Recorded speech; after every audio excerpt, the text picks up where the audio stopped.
Welcome to the Optimists Always Win Forum. You are about to embark on the journey where we learn how to move from defeat to life's C-suite. Your host today is award-winning speaker, stage 4 cancer survivor, and renowned diversity trainer, Kimberly S. Reed. Benny, yeah. Talk to me about being a chameleon, because you have, my brother. Wow. You know what? It's really interesting on my journey.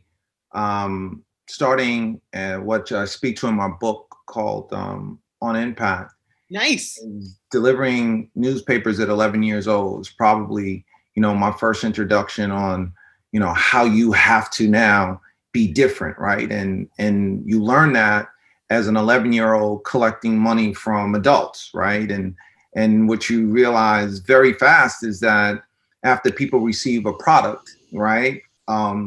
It's hard to get money from folks after they've already consumed what it is that they have. So I brought that to the party with me and realized how consistent I had to be, right? And coming from a very deep-rooted spiritual family, that's what's really has been the motivator for me from an early age. And that I took into, the music industry. And by chance, right, doing sales all my life, which was my background prior to music, and doing stand-up, right, which led me into music by chance. And that all gave me what I felt was a bedrock of being able to change along the way, having that skill set of interacting with people and understanding how to grow even in disappointment, right? And change in the music industries, as the music industry has changed, you realize if you're not coming with a set of values, which is no different than any other business, right?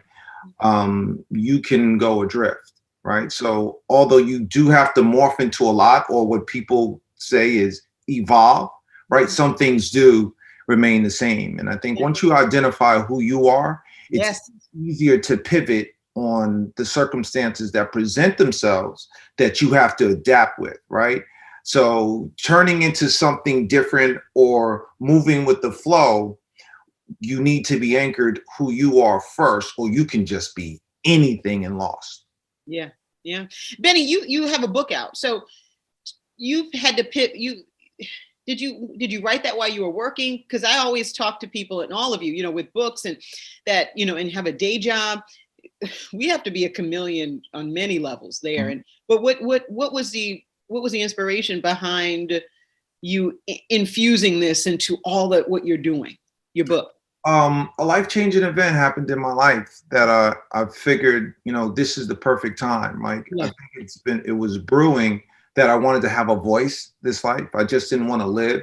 I just didn't want to be on the corporate ladder. I just didn't, have things, right? I wanted to have a legacy, right? And have a snapshot of who I was in the mark that I left, even if it's just for one person, right? I hope more than one person buys my book, even for just for one person, right? If I could inspire and change, that was what the purpose was. Yeah, well, I'm buying your book and I need it signed, okay? All right. And I'm serious. That's not even on I'm serious about that, okay? So promise. Got it. Okay. Lauren, I'm gonna pivot into question number, this question is really from chapter 9, the power of your rear view.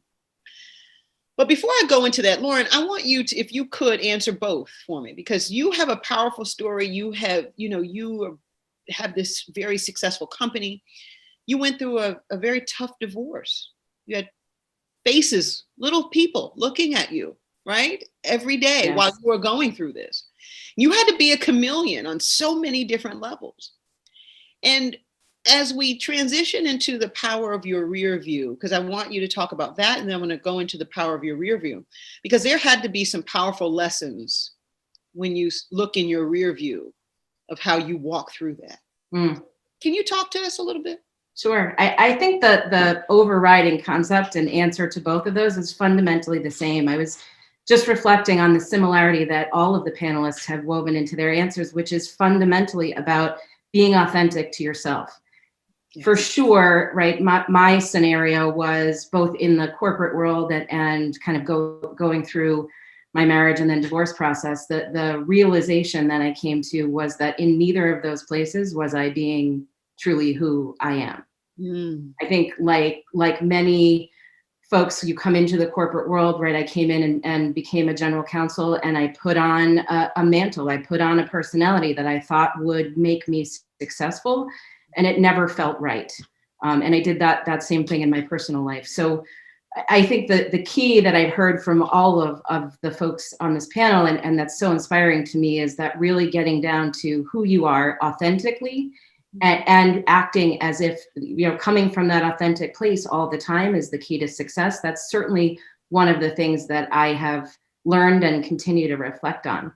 Yeah. I think, only in getting to the place where I could balance, right, what I thought was truly authentic and my kind of goal-oriented path, and also sort of being thankful, as we talked about before, for the things that I did have in my life, and trying to put a positive kind of outlook.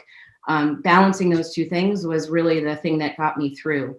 I think what's really interesting is that we're having these discussions about being authentic human beings, about making connections with your tribe, with folks that are consistent with your authentic self.